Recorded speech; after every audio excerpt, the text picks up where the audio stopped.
Salut tout le monde, bienvenue dans cette première vidéo, merci d'être tombé dessus un peu par hasard peut-être. Alors une vidéo sur Docker, hein, une sorte de premier pas avec Docker, comment installer Docker simplement sur une machine virtuelle sur Google Platform et comment lancer un conteneur en 3 clics on va dire, c'est très simple. Hein.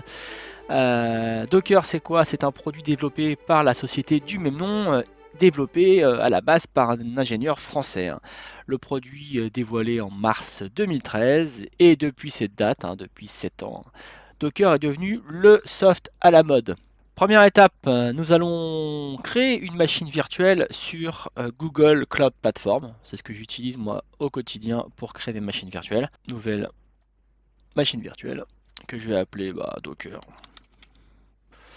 Docker, là c'est pour une démonstration, donc on va laisser tout par défaut, on n'a pas besoin de changer. Je vais me prendre une Debian 10, ok, 4 Go de RAM, un CPU.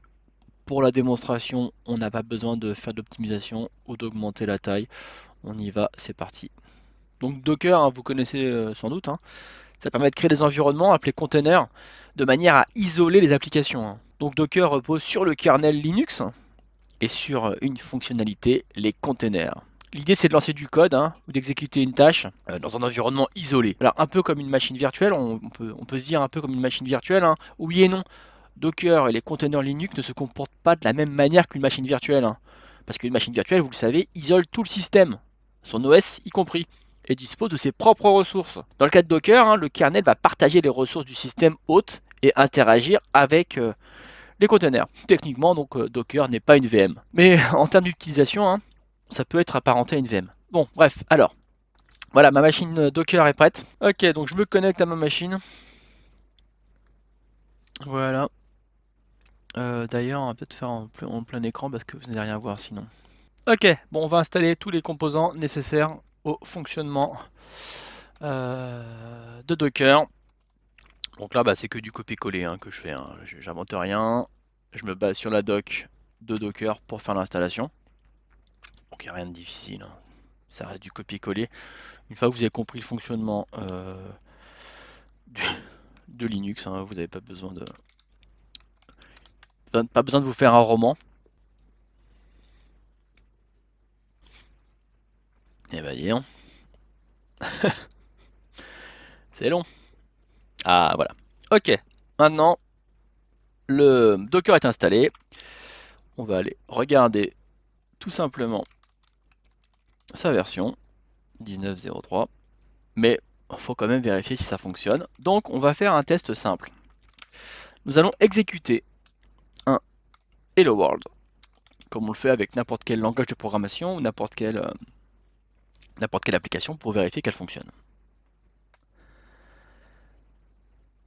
Ok, donc là, je vous annonce que cela fonctionne.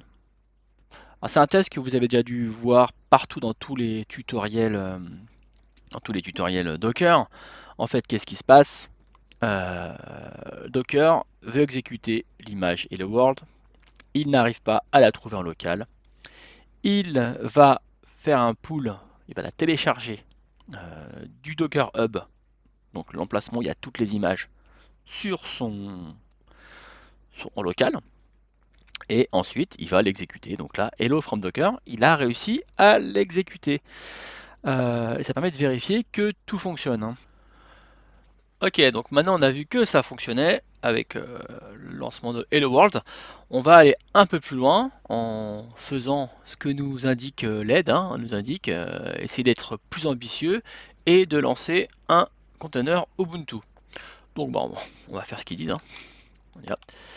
Docker run. Alors, moins IT. Donc, pourquoi moins IT? I, c'est pour démarrer une session interactive et T pour simuler un terminal. Et je vais rajouter même une autre option, D pour détacher. Détacher, c'est pour que mon conteneur se lance en arrière-plan. Voilà. Donc, je lance mon conteneur Ubuntu. Il le télécharge depuis le hub en local et il lance mon conteneur. Alors vous remarquerez que nous sommes restés en fait dans Docker. Mon conteneur tourne, mais je ne suis pas rentré dedans. Si je fais la même commande run it ubuntu bash, vous remarquerez, donc il n'a pas retéléchargé l'image Ubuntu, car il la connaît déjà, mais il a lancé un nouveau container, qui cette fois-ci n'est pas en arrière-plan. Je lance un second terminal sur ma machine virtuelle, et que je fais un docker ps, on voit que j'ai bien deux containers. J'en ai un, celui-ci, qui est détaché, et ce conteneur dans lequel je suis connecté, ici. Je suis dans mon conteneur. Ouais, bon, j'ai fait une faute. On va y arriver, hein. Voilà. Je sors, que je refais un PS, je n'ai plus qu'un seul conteneur, le conteneur qui est détaché. Je peux me connecter sur ce conteneur. Et là, je suis connecté à ce conteneur. Ok? Alors, on va aller un peu plus loin. On va lancer un Apache. Toujours la même chose, hein, Docker run. On va le détacher et lancer. On va l'appeler mon Apache. Apache HTTPD version 2.4. Il la trouve pas en local, il la télécharge sur le hub. Je vous montre rapidement ce qu'est le hub. Je suis sur le hub, le Docker hub. Je recherche HTTPD. Je trouve mon image Apache. Pour chaque conteneur, pour chaque image, il y a une explication comment l'utiliser, pour comment lancer son conteneur. Je reviens sur côté Linux. J'ai lancé mon conteneur, mais bon, maintenant, je peux pas en faire grand chose. On voit que mon Apache expose le port 80, ce qui est normal pour un serveur web. Je n'ai pas de mapping entre le port 80 d'un machine virtuelle, qui héberge Docker, et le port 80 de mon conteneur, qui exécute Apache. À aucun moment, nous n'avons ouvert un accès vers l'extérieur. En effet, les conteneurs sont isolés les uns des autres, et peuvent donc tous utiliser le même port.